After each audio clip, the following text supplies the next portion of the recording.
Hey, Trance family, Brandon Beatty Trance here. Welcome to the 15th video, guys, in our series where, if you're new, we've been putting together an uplifting trance track completely from scratch. Okay, this is the 15th video in our series. If you've been sticking with me, thank you. Thank you so much for watching all the videos. Thank you guys for leaving comments. You guys are inspiring me to keep creating these videos. And if you have any questions, if you listen to the track and you think it doesn't sound good, I want to hear about it. Because in this video, I'm going to just take some time to play the track through and see if it's missing anything. And I didn't do that for the last video. I should have played the track for you guys, but I'm also glad I didn't because I did take a bit of time since the last video to smooth out the vocal parts and get the leads right and how I want them to come in and everything. And I feel like I got the arrangement down a little bit. And I think one piece of advice I can say is, like, a lot of times we're going to create almost too much content, and it's when we pull back, sort of like when we're chiseling a block of marble, you know, we're removing the excess to create the art underneath. So it's okay if you have too much. You'll find that as you listen to the track, you can kind of pull stuff out and, again, get it just right. We also spent some time going through the final effects. So that's what I did. I made sure that all of my effects are throughout the track just to create continuity. And if I find that anything's missing while I'm playing the track back, I'm just going to add it. And again, if you hear anything that's missing, if I'm not catching something, feel free to drop it in the comments. So this video, again, we're going to mostly just listen to the track. So I'm about to just play it. I'm not going to talk too much. I'm just going to work on it a little bit, give it sort of a final listen and see what spots need work. I know the outro is still under construction, so I still need a little bit more time to work on these last couple loops over here.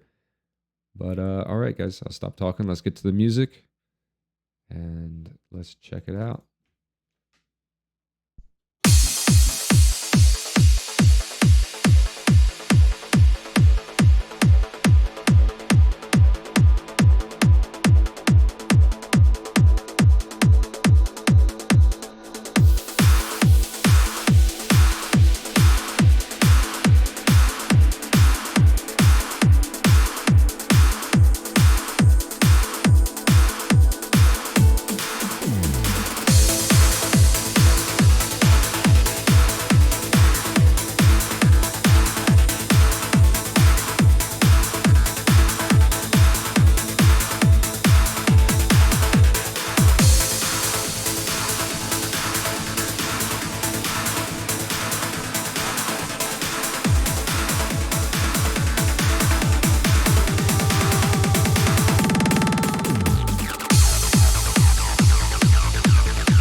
So there it is. So I did make a couple changes as the track was going. I think at this point, all I really have left to do is to listen to it, honestly. And I heard a few spots that I could improve. So once I listen to it a couple times and I don't hear or feel like that I could make any improvements to it, then I know it's sort of ready.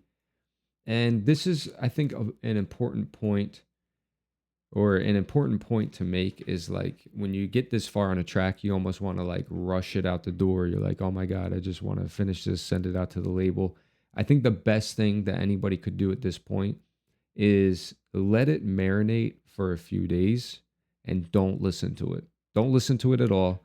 Let it marinate for a few days and come back to it. Because that's what I did throughout this process. You know, I wasn't listening to this track every day. I took a break. So even after I made some of these lead sounds and melodies and stuff, I took a break and I was like, maybe it doesn't work coming in at this spot. And I pared some of the ideas down and took some stuff back. And it's starting to be something I'm a bit more happy with.